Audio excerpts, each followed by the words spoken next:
Back in 2015, every influencer showed the exact same look. Tiny waist, huge hips, extra round butt. From the Kardashians, even to the smallest Instagram models, everybody wanted that super thick hourglass figure. And if you weren't blessed with a naturally massive booty, that look came from a surgery known as the BBL or the Brazilian butt lift. For 5 solid years, everyone wanted one, and you saw women being sold fake Pilates workouts telling them that that was the key to a bigger butt. I'm looking at you, Khloe Ting. I don't even know if that butt is real, and those workouts, no. But now here in 2025, 10 years later, I don't really hear anything about BBLs. Search numbers have crashed, plastic surgeons are advertising completely different plastic surgeries, and even the Kardashians, the family that made that whole trend famous in the first place, have kind of left it behind in favor of being natural and admitting to all of the work that they've already had done. So what happened? How in the world did the BBL era finally die? And is it truly even dead? Well, you know you better buckle up, baby, because this is the story of how the BBL got so big and why the entire fashion world has walked away from it after only a couple of years. Now, I need to hold your hand and take you back a couple of years so look, we can figure out where the hell the BBL even came from. Hell in the BBL! In 2014, a perfect storm hit pop culture, and every lightning bolt pointed straight at one specific body part. Music videos were the first crack of thunder. When Nicki Minaj dropped the music video for Anaconda, the camera never left her hips, and every single backup dancer carried the exact same ultra round booty. Those famous 4 minutes were replayed millions of times on YouTube, and the message had become very clear. If your backside didn't fill the entire screen, it seems like you're missing out. Then, of course, reality TV took that message and ran with it. Kim and Khloe Kardashian began showing up in bandage dresses that outlined curves that no set of lunges could possibly make. At this point, people were absolutely speculating that a lot of these celebrities, influencers, and pop culture icons were out here getting BBLs. And if they could do it, then why couldn't we? And this process began speeding up even more with the amount of advanced filters that were actually hitting social media. Even older apps like Facetune can help you pinch your waist tighter and broaden your hips in literally 2 swipes. After you see a crazy edited photo like that, or the Claremont twins enough times, that fake shape starts to look very normal to you, and your real, natural body started to feel somewhat wrong. BBL baddies are an early form of transhumanism. We usually think of transhumanism as designer babies, like genetic modification or uploading your brain onto a computer, but actually aesthetic identity augmentation is one of the first examples of like your virtual identity becoming enmeshed with your physical being. The organic body, me right here on this bench, becomes intertwined with the imagined body, the avatar that people inhabit online. Essentially, if you were surgically altering your offline body to get closer to your digitally imagined self, you have now become not just a person but an aesthetic operating system. You are essentially a downloadable avatar.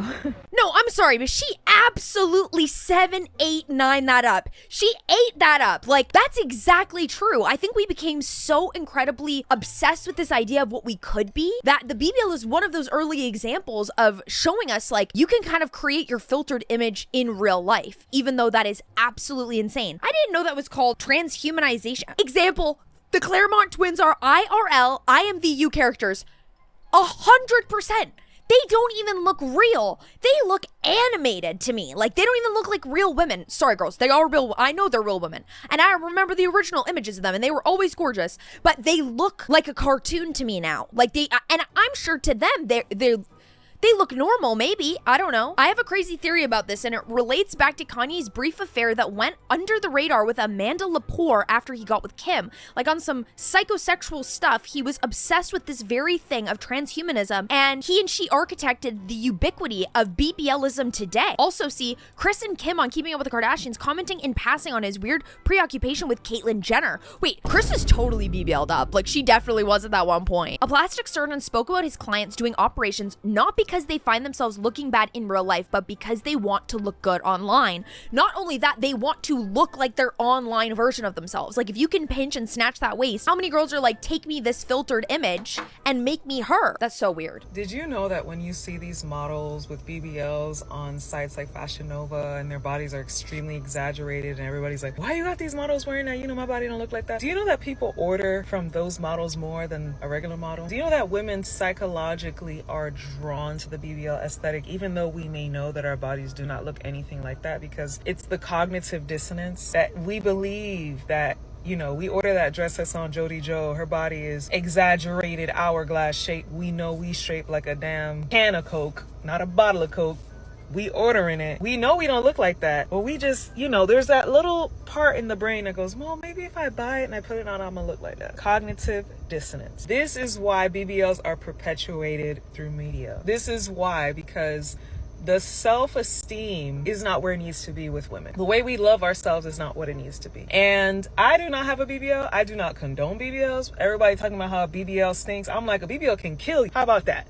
I believe that a lot of us women give up on our bodies before we even have a chance to see what it looks like in our final form. Like, instead of going to the gym, we just want to go and lay on a table. Instead of eating right, we're just like, suck out all the fat in my body. People who never thought about plastic surgery before were out here searching Brazilian butt lifts near me at midnight. It didn't take long for clinics to see the gold rush and market BBLs like holiday flash sales. Summer body special, book this week, save $2,000. Miami, the Dominican Republic, and later on Turkey eventually started filling billboards with before and after images. They made those $10,000 payments look as easy as paying a phone bill. Then FOMO, obviously the fear of missing out, ended up doing the rest. You might know somebody who came back from spring break with literally a brand new figure right off the surgery table. And the thought running through many people's heads was the exact same. If I don't do this now, I'll be missing out and I'll be the only one without a BBL. I was like, I want another BBL, so I found someone in Turkey. I get such bad FOMO. If Mandy said she's gonna go for surgery, I remember the FOMO. Like, obviously, I was scared. I wanted to look good as well. Like, it's so stupid because I did look good, but I wanted to look better. A lot of it is just insecurity as well, and it's just like not having enough confidence and like conforming to these ridiculous beauty standards at that time as well. It was really in to have a really, really big bum. Anyway, so stupid. Went to Turkey and I was really, really skinny. Guy was like, you've got no fat on you. Like, what do you want me to do? And then I was like, whatever you can do. Putting my body through that was really bad. For that, man who came out of the surgery room, I'll never forget. And I just see her on this bed like this,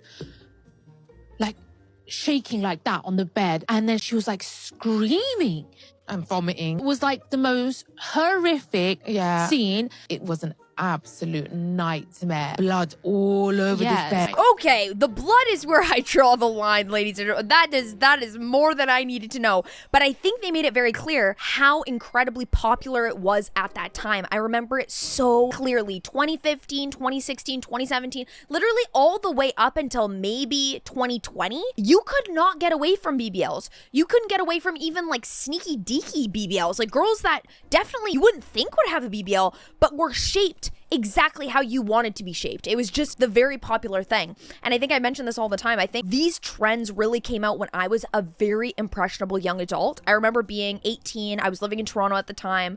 And all I wanted was to look like how all of these people I saw on my phone looked. And I didn't know how they looked like that, but I wanted whatever they were having. And obviously notice how much she talks about FOMO. There was no way that she was going to let her friend go and get surgery and her not go and get surgery. She was scared that she was going to look better and she wanted to look good at the same time.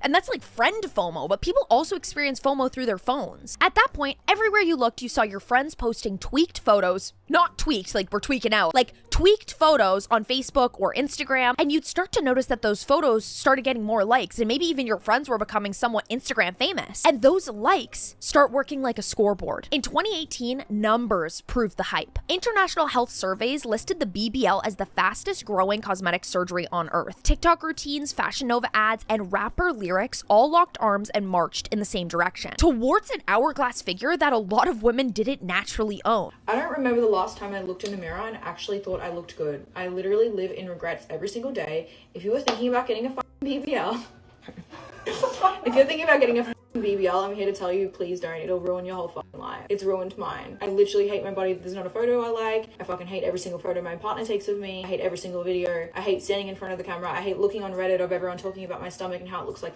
lipo belly, because if the lighting isn't right and my abs don't look good, apparently it's lipo belly. Yeah, I woke up this morning and I'm in Bora Bora and I looked in the mirror and I felt like shit, so now I'm just gonna sit in the hotel room all day. This is my life. All right, and let's just say that you want to go and get a BBL. The FOMO and the peer pressure are not the only things that are so bad about that procedure alone. In fact, they can be pretty dangerous and downright brutal. A classic BBL isn't just fat moved under the skin. To get that shelf-like curve, a lot of surgeons directly inject fat into or below the muscle. muscle. If they hit a vein, that fat can travel to the lungs and stop your heartbeat in a second. Of course, this isn't super common, but it is absolutely one of the things to be very cautious about when thinking about getting a BBL. It's literally the worst case scenario, but if you're doing surgery, that's absolutely what you need to be thinking about. And even if your procedure is absolutely successful, recovery can be so painful. For 6 weeks, you can't sit normally. The bruising is insane. You eat, ride the bus, and work on a laptop while kneeling or lying on your stomach. Some people buy donut pillows, others use toilet seats as makeshift chairs. Even the slightest bump on your hip can literally feel like fire under your skin. Okay, this is my part 2 on how I wear my foams, my boards. Go watch part 1 if you want to see how I actually put these in and what I'm wearing. It's a process, guys, getting this close. So first 4 we did on the 2nd. Now I'm gonna taper it out to the 3rd. Whew, gosh.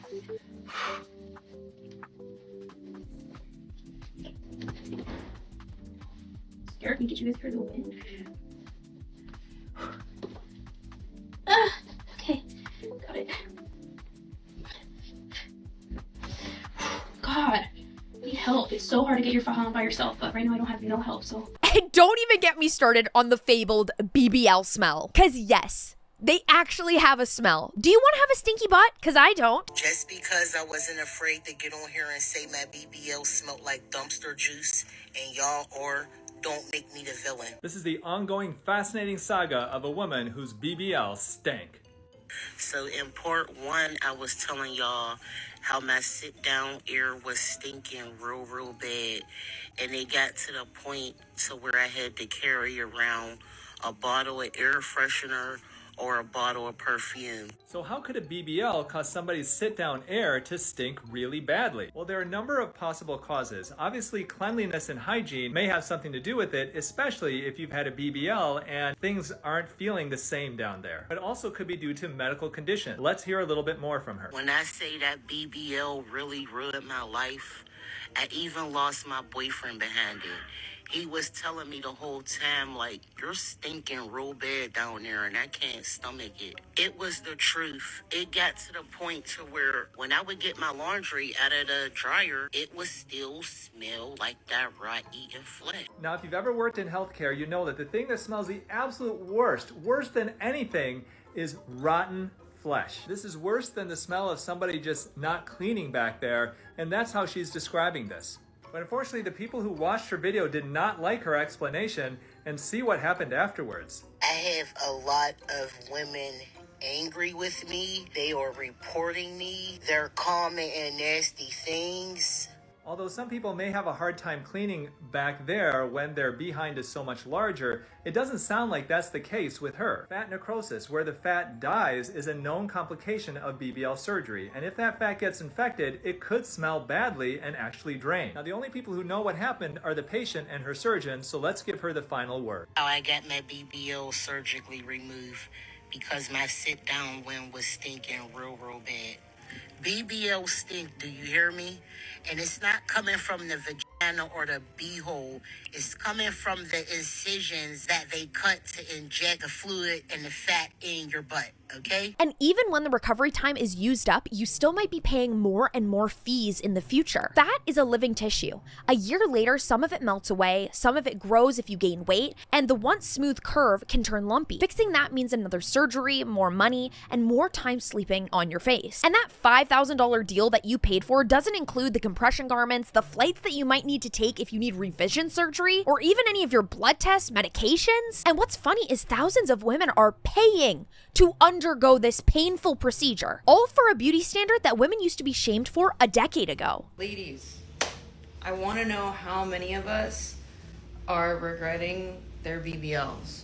Are we regretting it, or are we wanting another round? Do we need to fix it? Tell me how you feel about your BBL or your body procedures. I'd love to know. Big hips and full bottoms were never new. Women have walked the planet with that shape forever, and the world often treated it like a flaw. By the way, this is what a natural hourglass looks like. Stop getting fooled online. Yeah, literally by the liars that say they have a naturally beautiful body and it's BBL.